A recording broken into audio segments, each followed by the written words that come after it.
high definition from WBFF in Baltimore. This is Fox 45 News at 10. I mean, the police screwed up. Strong words from a former prosecutor after the man charged in the crash that killed a 1-year-old was able to get away. Why police say they aren't to blame.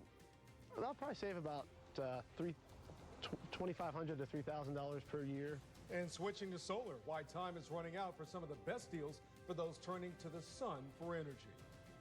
Hello, I'm Kai Jackson. And I'm Jennifer Gilbert. It's a good deed gone wrong. A Cecil County police officer under scrutiny after a generous gift to his canine companion. The woman behind it all says she's dumbfounded and upset that her actions could actually get this officer in trouble. Shelley Orman takes us to the story that you're seeing first on Fox. This one's confusing to many. Elkton police investigating one of their own after a Good Samaritan used GoFundMe to buy his canine a protective vest. It was really just an innocent thing. Megan Halter's goodwill gesture I just wanted to help. to Officer Matt Nussel and his canine partner Rommel has led to an internal investigation into Officer Nussel. To think that he could have some kind of blemish on his record because of something I thought I was doing as a good deed, just absolutely, it upsets me to no end. Halter, a local attorney, raised $870 on GoFundMe to buy the canine a custom-fitted bulletproof vest. I sent it off to the officer. He ordered the vest. She says she had the best of intentions, but learned recently that Elkton police were investigating. They declined to speak on camera, but a captain told us they're doing their due diligence. And two things about the fundraiser raised red flags. For one, Halter wrote the post from the perspective of the dog, making it seem as if the police department was involved. I used it from the point of view of Rommel, you know. It was catchy. People liked it, and they responded. And two, she added a PS saying excess money could help other canines when the Elkton Police Department has only one. I think there's two with the sheriff's department. Halter says she's explained all of this and doesn't understand why police are still investigating. What makes me the most angry is I feel like now they've said, we don't believe you. We don't believe what you said. Officer Nussel is on regular duty as this is being investigated, and we're told his canine is wearing and using the vest. In Cecil County, Shelley Orman, Fox 45 News. The search is still on for the man who took police on a chase which killed a 1-year-old little boy. Police say Wayne Green Jr. struck a Baltimore County police cruiser on Pulaski Highway Sunday night, took police on a chase into Baltimore City. Green struck another car on Moravia Road, which eventually hit that little boy, Jeremiah Perry. Well, tonight, questions over how Green was able to simply walk away from the hospital after being treated for his minor injuries. Our Keith Daniels live at Shock Trauma, where Green was last seen. Keith, what's the update tonight? Well, Jennifer, doctors treated Wayne Green here at Shock Trauma, as you know. After that, so many questions. Now, I wrote down 3 of them here on my notepad. One, when did they release him? The hospital won't say. Now, when did police arrive looking for Green? Police can't tell us exactly. And number 3 on my list, was Green under police guard? If so, when were they pulled? Police say that's under investigation. Meantime, Green is gone. And another question, how did that happen? Wayne Green faces several charges, including eluding police, driving on a revoked license, and driving without a license. But Green walked out of the hospital Monday morning before prosecutors could file the most serious charge against him, negligent manslaughter involving an automobile in the death of 16-month-old Jeremiah Perry. The police screwed up. Brian Thompson, a criminal attorney and former Baltimore County State's attorney, believes Green could be in custody right now if Baltimore City Police had immediately arrested and charged him with the lesser offenses. Instead, police say they waited for prosecutors to approve the more serious charge. It's not the state's attorney's job to file initial charges in a case like this. If there was no fleeing and eluding, if there was no driving out a revoked license, and it was just simply an accident, and they were waiting on to see whether perhaps the person was under the influence of alcohol and needed blood records or something like that to come back, then yeah, they would have had to have waited for the state's attorney's approval. But police say they were following precedent as it relates to accident investigations by waiting for prosecutors. But by that time, it was too late. Green was gone. This person, we didn't know charges were going to be granted in the afternoon. And we don't have, the Baltimore police didn't have a right to detain Green any longer than we could at that point in time. That's normal. Something the public and Thompson don't quite understand. That's just nonsense. The police were witnesses to him leaving the scene of the accident. They sure as hell knew that he was fleeing and eluding because they followed him while he was doing it. Well, that eluding police began in Baltimore County. A spokesperson for the Baltimore County Police told me tonight that, quote, we would have charged him if the crash involving the baby had not occurred. When a more serious crime is committed in another jurisdiction, that jurisdiction takes charge, which is Baltimore City Police. Well, live now at Shock Trauma, Keith Daniels, Fox 45 News. Keith, thank you. A candlelight vigil is held tonight to remember a Baltimore man found dead. Don't shed a tear. Family and friends gathered on the streets in southwest Baltimore honoring Damon Jennings. Jennings' body was found in Somerset County 2 weeks after he was reported missing. His family is remembering the person he was. What they should remember about Damon is that he loved everyone. He was there with always a kind word and always had something positive to say. 3 people have been arrested and charged in Jennings' death. Investigators say the suspects worked with Jennings in an event promotions business. A third Peeping Tom case in less than a month has been reported on the University of Maryland campus. A male student says someone recorded him while he was using the bathroom in Dorchester Hall yesterday morning. The student says he looked up and saw a cell phone recording him. He yelled and the phone disappeared. There's no description of the suspect other than the phone he was using is an iPhone 6 with a gray and blue case. Maryland has its first confirmed case of influenza. The State Department of Health says the patient is from the Baltimore area and was not hospitalized. The flu strain was identified as type A, which is in this year's vaccination. An Anne Arundel County veterinarian says something mysterious from the water may be linked to the deaths of some dogs. The State Department of the Environment has investigated. Well, tonight, Kathleen Cairns examines this canine controversy. One of Finnegan's favorite places is Dividing Creek in Arnold. He's called a British Cream Golden Retriever. He's 5. But after a visit here, Finnegan got very ill. Finn found a particularly large group of mussels and ate it. Medical records show doctors only gave Finn a 50-50 chance of survival. In 24 hours, he was hooked up and had monitors and was getting transfusions. Finn survived. They can't all be coincidental. But a local vet says other dogs have not been as lucky. In other words, it was 20-some cases that were seen down at the emergency hospital, and at least half of them were fatal. This vet says there's a link between the dog's illness and the dark false muscles. I think it's really related to the muscles. It just has to be with the history and the cases that we're seeing in correlation. We don't know what it is in there that's toxic. The Maryland Department of Environment has examined the allegations and concludes we have seen no scientific evidence establishing dark false muscles as the cause of these ailments. Would you like to swim? Huh? You would like to swim. Meanwhile, Kathy is just glad Finn survived. And she has her own message for dog owners. I want people to be aware that there is something that is affecting these dogs. For now, she's just glad Finn is healthy and happy. In Anne Arundel County, Kathleen Cairns, Fox 45 News. Meantime, a 5-year-old yellow lab impaled by a metal rod may be headed home. This after Espen underwent 2 hours of surgery to remove a 6-long-foot piece of rebar. It reportedly grazed his liver and struck his diaphragm and lung. It happened while Espen was playing outside. At some point, their pet sitter heard a loud cry. His owners were out of town at the time. Terrifying.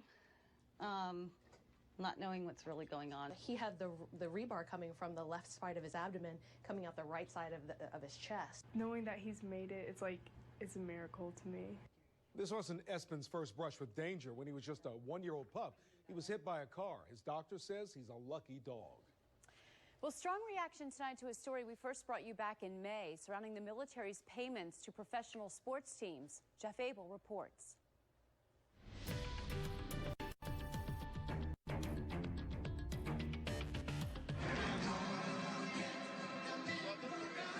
It's those tug at the heartstring moments during professional sports that a new report claims may be nothing more than paid advertisements. In fact, the report claims the Department of Defense paid Major League sports teams $6.8 million in the past 3 years on what it calls paid patriotism. If it weren't for those soldiers, there wouldn't be an NFL, there wouldn't be an America. They ought to be embarrassed and ashamed of themselves. The government oversight report accuses the Baltimore Ravens of accepting $89,000 in paid patriotism over the past 2 years. In fact, when we started poring over the Ravens' deals with the military, they amounted to at least $250,000 each year. At least 2 years, the deal called for the Ravens to join with the National Guard to coordinate all pregame and halftime pageantry during Military Appreciation Day. If anybody would want to know who's paying for this, the fans should know. Well, the Ravens admit they did have a sponsorship agreement with the military. In fact, they've spent hours over 4 years of those agreements. But the Ravens deny ever accepting money for the sole purpose of honoring the troops. Ethically, I don't think it is okay. Dr. Michael Runnels says the NFL has been hiding behind the cloak of professional responsibility. You can accept the money, but don't pretend that you're an upstanding citizen of society and that you have devotion to the American flag when in fact you're being paid to do so. The NFL is now auditing team contracts and promises to return funds used for patriotic tributes. Jeff Abel, Fox 45 News. Well, it's our duty to hold our elected officials accountable, and you can help us do that by joining our Fox 45 Waste Watch. If you have a story about government waste, call our hotline 410-662-1456. You can also go to our website, foxbaltimore.com, and click on Waste Watch. The plane crash in Egypt that killed more than 200 people. The unique weapon, ISIL may have that could cause changes in the airport security. Next on Fox 45 News at 10. A woman pulled over for speeding while the officer gave her flowers instead of a ticket. When the news at 10 continues. And after a day with some showers scattered across the area, we do have a few clouds remaining. Patchy fog to deal with tonight. How that's going to affect your morning, it looks like it's going to be a little bit of a slow go, but things will get a little bit brighter and better through the day. We're looking at 61 degrees tonight. I'm going to break down what your weekend's kicking off like and how the cold air is going to join us coming up next in my forecast.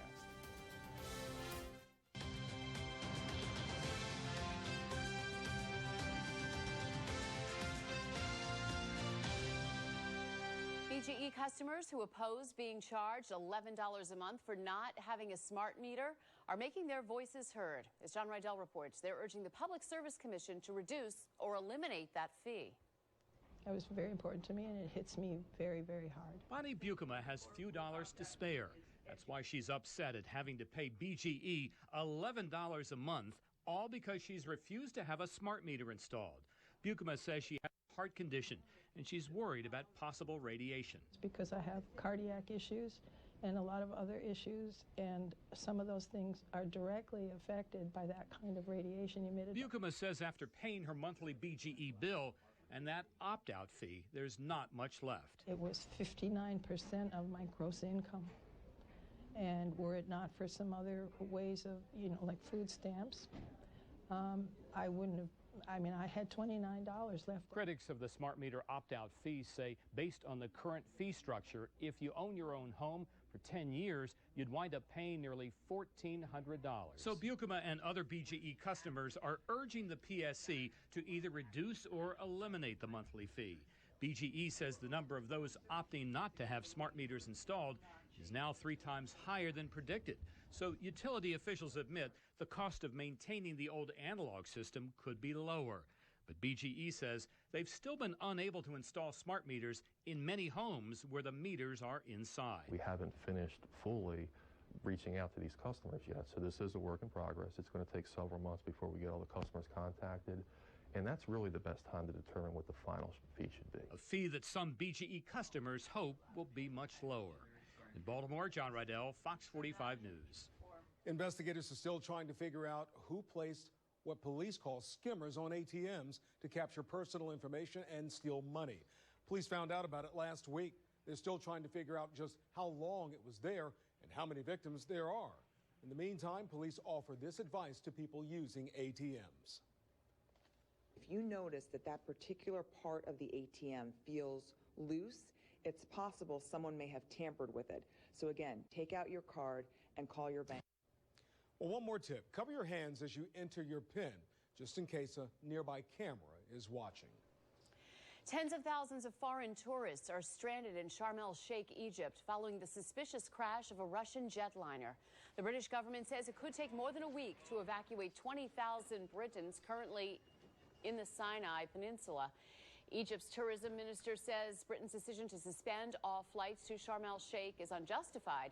As the investigation progresses, the White House is stopping short of confirming that a Russian jet was brought down by a bomb. I can't get into the intelligence, but and it is accurate to say that the United States has not made our own determination about the cause of the incident. But based on what we know and based on, in part at least, on what's been publicly reported in terms of claims of responsibility, we can't rule anything out, including the possibility of terrorist involvement. The British government will start flying people home on Friday. Only carry-on luggage will be allowed on board the flights.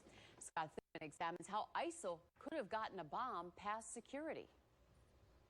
It may be too early to tell if it was a bomb that brought down the Russian airliner, but intelligence experts across the globe are wondering if they'll need to step up security. For example, could it have been something undetectable by standard screening methods? And we have to be constantly examining our operations, how we do things, how the bad guys are doing things, so that we're always one step ahead.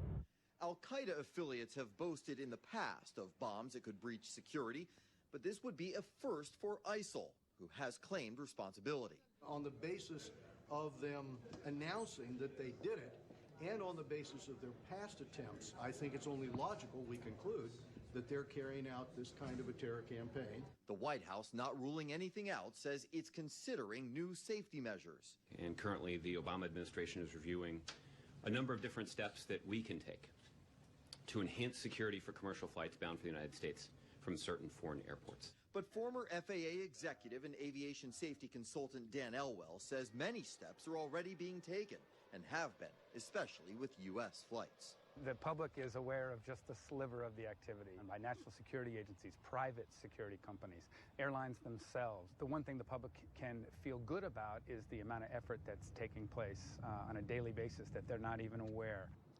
Some members of Congress tell us if it is a terror attack, it's all the more reason for the U.S. and international community to come together in fighting ISIL, but also to support the opposition groups that are already on the ground. On Capitol Hill, I'm Scott Thuman. A Massachusetts woman already having a hard day has to cope with more problems when she's pulled over heading to work. But the officer's reaction turned into something that she'll never forget. Robin Sutherland just got the news that her 90-year-old mother is about to begin hospice care. She was pulled over for speeding and lost it, becoming emotional. Robin hadn't had a speeding ticket since the 1980s and was let go with a warning. But later that day, she received a bouquet of flowers and much-needed kindness from the officer who pulled her over. That hit me personally because I have a mother and I am a mother, and I just felt bad that I couldn't just sit there and talk with her and give her a hug. After she left, I thought about it and it didn't leave me, and I still think about it. And I thought I'd do something nice and just send her some flowers to put a smile on her face. Well, the woman brought the flowers to her ailing mother and says they'll sit at her bedside as a reminder of the stranger's act of kindness. What a nice thing to do. Beautiful story. Yeah. Time now to check in with Chief Meteorologist Venus Reed for a look at our weather forecast. And Venus, it's still warm out. Yeah, it's kind of mild tonight, and with that mild air, we are seeing that warmer air go over the cooler surface, so that creates some fog out there, and we're going to continue to see patchy fog through the overnight, so that means your morning commute could be a little slow. Now, moms and dads out there, make sure you give yourself extra time Why? Because the kids are going to be standing out there, and folks driving, watch out for the kids at the bus stops, because it's going to be a little bit hard to see them crossing the road at times. So be very cautious and pay attention. Here's what's going on. Looking at a few showers off to the east. We'll get some sun coming out by the mid-morning, burning off some of that fog, but we're seeing temperatures in the 60s right now. 66 degrees Hagerstown, 66 Salisbury, down in Baltimore looking at 64. So morning fog, 8 a.m. rush is going to be a little bit, you shouldn't rush. 65 degrees. Looking at 2 p.m., about 76. We get a few more clouds coming back into play as you make your way home. 78 degrees. But say goodbye to that warm air. A cool front is on the way. I'm going to show you how cool it's going to get for your weekend forecast coming up after the break. Thank you, Vitas. You can access the latest information when severe weather hits right on your mobile phone. Download the Fox 45 weather app. Just search for WBFF in your app store. A frightening accident in a parking lot. A car hits a woman pushing a cart with a child inside. The thing that stopped the driver from getting away. Next on Fox 45 News at 10. And a stunning heist inside a laundromat. That after the break.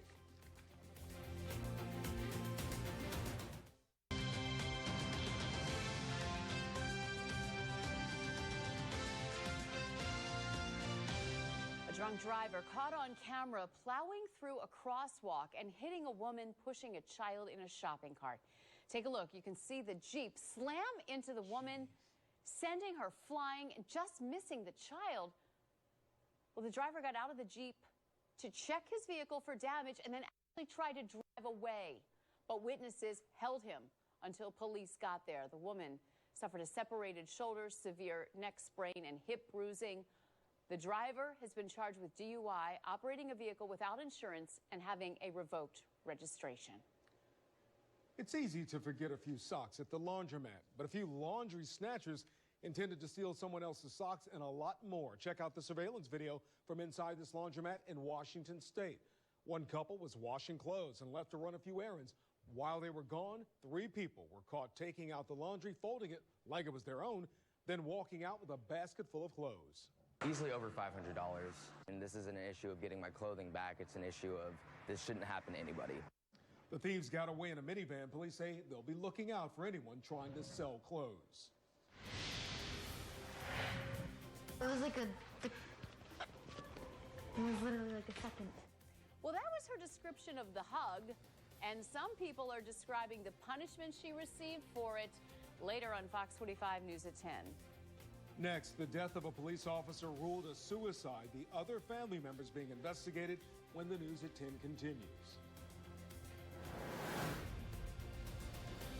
And it is foggy out there as we go into the late evening. We're looking out at BWI. Right now, temperature's about 64 degrees. It looks like that fog could be a little bit thick in spots, and that may linger into your morning rush hour. So drive carefully. A warm up, then a big cool down. I'm going to show you your weekend forecast next.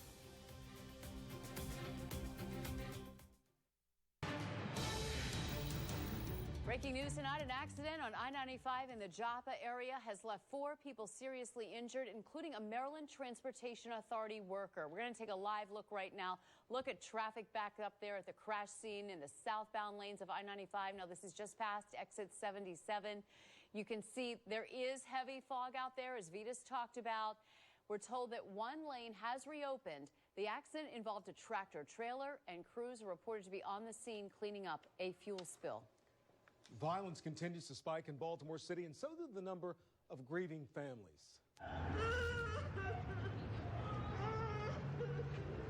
This was the heart-wrenching scene in West Baltimore Wednesday afternoon when a mother learns that her 25-year-old son had been murdered. Now, the video may be difficult for some to watch. That shooting happened in the 2200 block of North Fulton Avenue around 3:45 in the afternoon, directly across the street from a middle school. Our Karen Campbell is live at police headquarters with the latest on the investigation. Karen? Well, Darrell Whitehead's death marks the city's 288th homicide. Now, I want us to just think about that for a minute. The number 288 homicides, 288 lives lost, 288 families left grieving in Baltimore City. Now, I spoke with Daryl Whitehead's mom, and she said she doesn't want another parent to have to go through the anguish of losing a loved one. I sat down with her earlier this afternoon for quite some time as she talked about her son. She says he was incarcerated for 3 years and 7 months. This is video of Daryl, as you see on your screen here, being released from prison on Tuesday. And in just less than 24 hours, he was killed. And through tears, Owen shared stories about her son. He was funny, artistic. He was also a dad. She says he didn't always choose the right path, but he was on his way to changing that. And she also says the one day she got to spend with him was a blessing.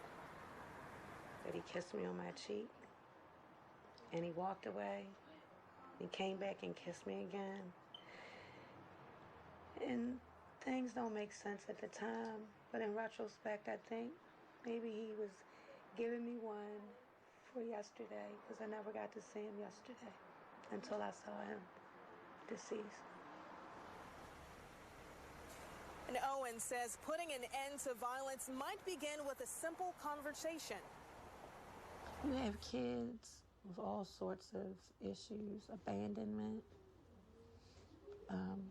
children who had parents that were addicted to drugs or alcohol or both, children who've been violated. So I don't believe there's one solution to the problem. But what we can do collectively is pay attention. And Owens says while we can't save the entire world, we can try to save just one. She says she is hopeful that an arrest will soon be made in the murder of her son. Reporting live from City Police Headquarters, Karen Campbell, Fox 45 News. Thank you, Karen. Family members of Police Lieutenant Charles Joseph Gliniewicz are coming under scrutiny tonight. An investigation into his death, now ruled a homicide, claims he embezzled thousands of dollars over the course of 7 years. The money came from a youth program Gliniewicz ran for those interested in law enforcement careers. Officials say the cash was used for things like gym memberships, adult websites, and travel. Now authorities say at least 2 other people have taken part in the criminal activity. Sources say Gliniewicz's wife and one of their sons are now under investigation. Anyone who knows, any police officer who has any knowledge of this, they better bring that blue wall of silence down. According to the Associated Press, investigators say he tried to arrange the killing of a local administrator and apparently tried to arrange a meeting with a high-ranking gang member. The CEO of Baltimore City Schools says the results of new standardized testing shows more work needs to be done. Results from the Park College Readiness Test show that less than 30% of city students are making the grade in English and less than 10% are on track in algebra. It's disturbing to one parent that we spoke with tonight. It just has to get better. Our kids are failing in just about everything, and then it's so frustrating. I wonder if that's really part of the problem with some of our other physical issues we have in our school systems. Well, that parent says she thinks one solution might be to go to year-round schools. There's another candidate in the race for mayor of Baltimore. Frank Logan announced his candidacy this week, joining nearly a dozen others. He says more needs to be done to improve the city and also areas like the Inner Harbor. He says he's running as an independent. I would just like to offer the citizens of Baltimore another option to look at rather than the status quo. You have 2 political parties, Democrats and Republicans. Over the course of the last 30 years, not much has really changed. Well, Logan says he's in the process of gathering signatures to get on the ballot.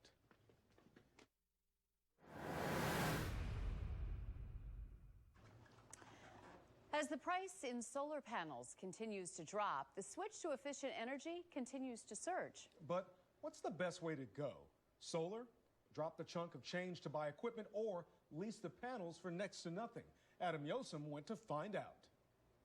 John Collins' roof is a conversation starter. I've gotten probably about a dozen friends calling me and saying, hey, I saw you got that solar system. I've been thinking about it. The Howard County homeowner went solar this summer after years of $500 electric bills in the winter. Oh, it was fantastic being able to see the that little minus sign in front of the BG&E bill for the first time. That negative is now a big positive. I'll probably save about $2,500 to $3,000 per year. Collins bought his panels, as did Francis Brown. Looking forward to this. Who went solar last month. I saw the people who did the lease, and they had a footprint where every square inch of my house would have been a solar panel. So I kind of like this right here. Brian Pax, whose company Super Green Solutions installed Brown's system, suggests customers buy the panels. They're typically paying for their systems within 5 to 7 years. Those who lease typically don't pay anything to have the panels installed. They save on the $15,000 to $30,000 price tag and instead buy back the electricity they generate from the solar company at a discounted rate each month. So is paying a company every month for 20 to 25 years worth it instead of owning the panels outright? Mark Manthe with Solar Gains says that depends on your finances. Leases are great if you have limited income and if you're doing solar because you want to just help the environment. Those who lease don't get the rebates and incentives and tax credits. Those go to the solar leasing company, including the 30% federal solar tax credit, which could save you thousands of dollars. But that credit is set to expire after 2016. After 2016, there's going to be a great reckoning in the solar business. Manthe suggests taking out a loan if you still want the credits and grants but can't afford the startup costs. You get all of that money for you and don't pass it along to the lease company. And you've got the same economics, in fact, even better, if you buy it than if you lease it. That's what John Collins did on what he says was a no-brainer decision to go solar. A great economic decision, fantastic for the environment, and get some credibility on Facebook, too. So couldn't ask for a better combo than that. Adam Yosem, Fox 45 News. I think we're all saving in some energy bills right now with this warm weather we're having. In the Jackson household, you better put on a sweater because there's a good chance Bundle up. the heat is I on. heard that. Well, you know what? There's ways of saving in many ways. That's true. You know, just be a little cool and throw on a sweater, or be a little warm and just take one little layer off. It's all good. But it looks like we're seeing a warm up tomorrow, and we've been above normal. We've been talking about this warm air that's been pushing in. It's felt pretty good out there. Yeah, it has. Now we're dealing with the fog. Now, this is going to be an issue, folks. Now, take note. I'm saying it very clearly. We've already mentioned there's a bad accident on I-95 going southbound, right? And it's there can be many more accidents. We have a dense fog, not just a fog, but dense fog advisory in a very highly populated area between Baltimore and D.C., and that's including all the counties for Central Maryland: Harford County, Baltimore City, Carroll County, Howard County, down towards Anne Arundel County, and then down in PG, as well as parts of Montgomery County, until right around 9 a.m. So that means overnight tonight, you're doing some driving. That means all of y'all here in the studio, y'all listen, I say I got your attention. Everybody in the studio, drive carefully going home, because this is dense fog. That means it can be quite dangerous out there as you're trying to make your way home. And then this is going to be going through the morning rush hour. Kids going to school, at the bus stops. So this could be a very big problem in a highly populated area with a lot of folks on the roadway. So that's something we need to watch out for, is a dense fog advisory. In fact, look at this image looking from our cam down on the Circle in Towson. The Circle is here, and we can see the Barnes and Nobles here, and then off to the corner is where Towson Town Center is, York Road going up this way. So it can be like pea soup out there, and you can't see very close in front of you. And it also is the deer season with deer running across the road. It's just not good to drive fast. Take your time. 64 degrees. Winds are very calm. Humidity levels 100%. Dew points at 64. The perfect conditions for fog to develop out there. We're seeing those temperatures in the mid-60s across the area. Normal lows this time of year are right around 39 to 40 degrees. We're about 20 degrees to 25 degrees above normal around the area. So we're seeing a very warm push of air across the region. We're looking at a few scattered clouds and the fog that's developed across the area. That's going to be thick through the overnight into tomorrow morning. Then we're going to get the sun to come out and burn some of the fog off, but then the showers are moving in probably around evening rush hour as the front approaches. Now, this will be our temperature changing. We're going to see this front move in and drop our temperatures as we go through Friday night, then into Saturday morning, some showers. So here's how it times out on your future scan. Fog across the area for your morning commute, 7:30 a.m. So drive very carefully along the I-95 corridor all across our region. Then we start to clear out with the clouds and let a little bit of sunshine in for lunchtime. Then these showers start moving in, popping up around dinner time. And then it looks like as we get into the overnight, the front's actually moving through then. 3:30 a.m., showers across the eastern shore. Then we start to see the clouds break on Saturday morning, making way for a little bit of sun by Saturday afternoon. So I don't think it'll be a rain out for Saturday, but just cooler and breezy. Then leading into Sunday, it's going to be a beautiful day. 78 degrees after the fog burns off. off in the morning. We will see some sun, a little breezy through the afternoon, wind gusts up to about 25. Evening showers will start to move in. The front will pass. As we look at the 7-day forecast, you see a 40% chance for those showers early morning, 62 degrees. Sunday, 56 degrees. We get some clearing on Monday. We're seeing temperatures back in those 50s, but back into the 60s as we get into Tuesday, Wednesday, and Thursday of next week. A few showers, spotty here and there. A complete look at your weekend forecast in a little more detail right after the break. It was like it was literally like a second. Next on Fox 45 News at 10, the punishment school officials gave her for that hug. Why your genes may be working against you when it comes to fatty foods when the News at 10 continues.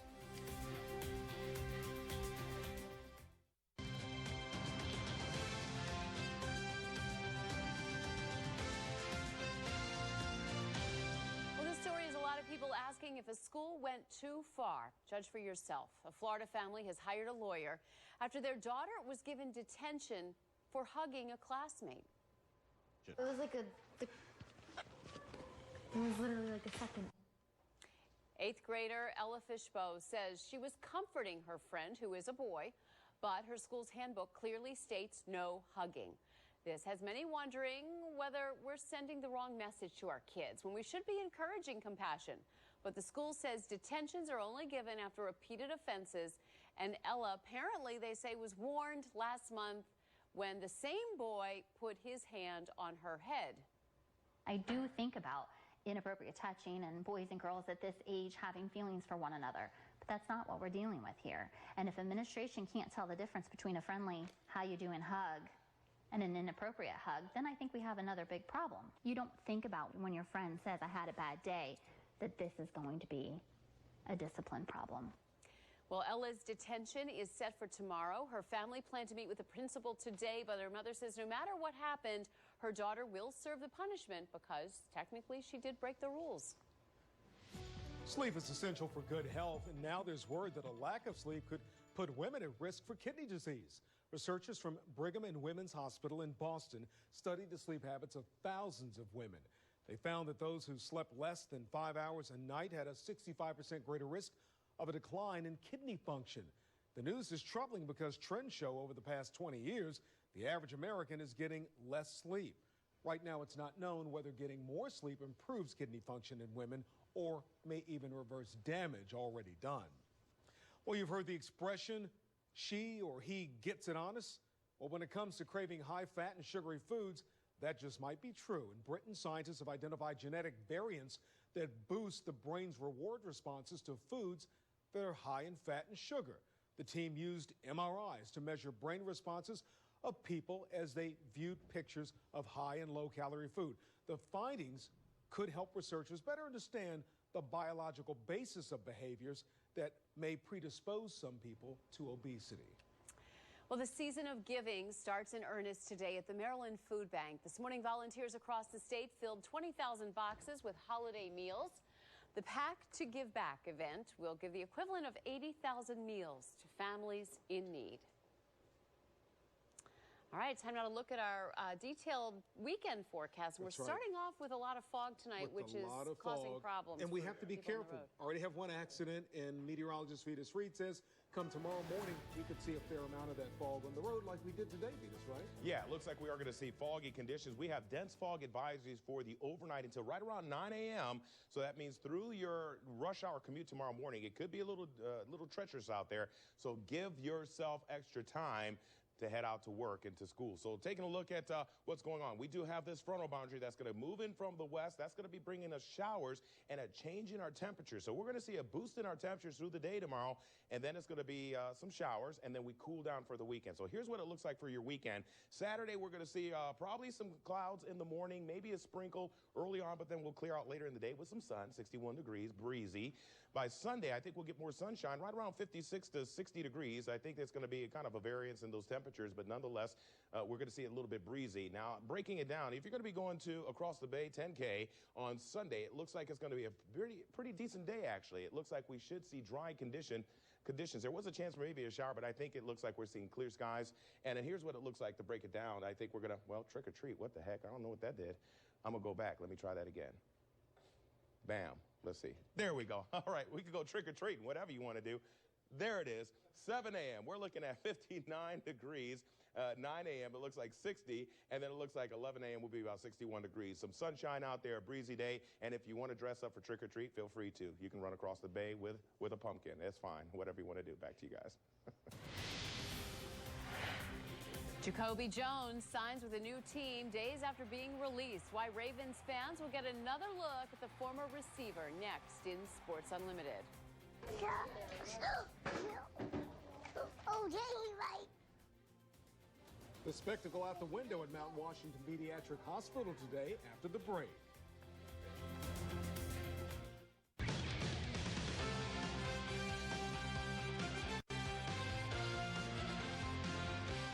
Well, it's been a forgettable football season around here. At least one area team's having a banner year. The Midshipmen of Navy are 6-1 and bowl eligible for the 12th time in the last 13 years. And this Saturday, their biggest game of the season, taking on 15th ranked Memphis. And a lot of that recent success has to do with that guy, quarterback Keenan Reynolds. A senior, Reynolds is about to make history. He has 77 touchdowns, which ties him with Monte Ball of Wisconsin for the most all time. His next touchdown will set an NCAA record, but that's not what's motivating him right now. When I'm 60 years old, then I'll brag about it, but you know, right now my main focus is just winning football games.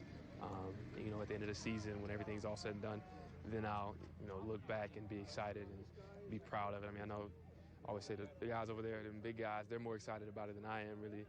They're ready to break it because they know that I told them I'd take them out and do something special for them. So they're pretty excited, and you know, it's just as much a reflection on them as it is on me. To the pros, Jacoby Jones wasn't without a job for very long. The Steelers announced today they signed the former Raven and released kick returner Dry Archer. Jones cut by the Chargers on Tuesday. He only had 9 catches for San Diego this season and 5 punt returns for -4 yards. By the way, Pittsburgh comes to Baltimore December 27th for Sunday Night Football. Hockey, Alex Ovechkin and the Caps hosting the Bruins first period. Caps trail 1-0. Loose puck in front. Ovi scores while falling down. That's his 7th.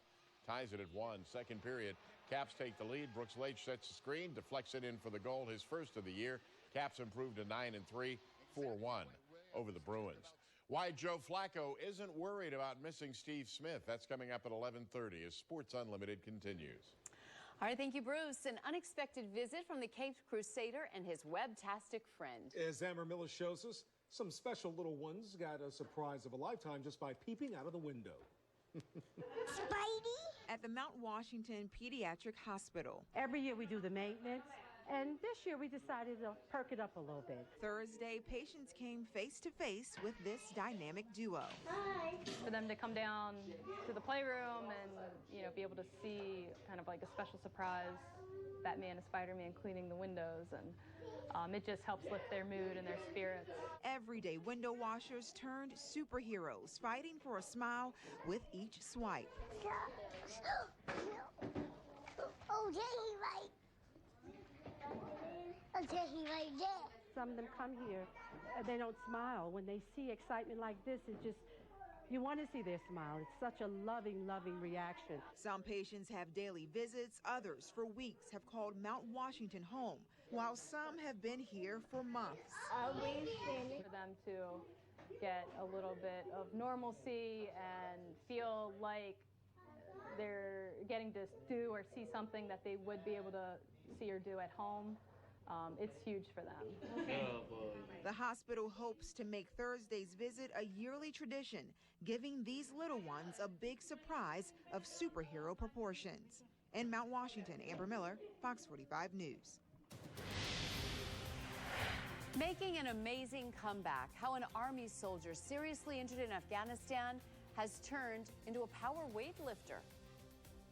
And coming up in just 5 minutes on the late edition, looking through the fog at the serious effects of an accident. New information about a crash along I-95.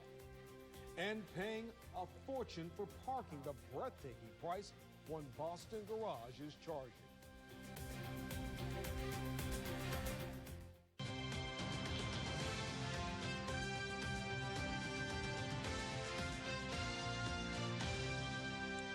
Army veteran who is badly injured in Afghanistan isn't letting the accident slow him down. In fact, he's using it to get into shape and inspire others to do the same. 5 years ago, his life changed dramatically while he was out on patrol in Afghanistan, and he was hit with an IED. He would need 44 surgeries. Well, he couldn't move his fingers for a year.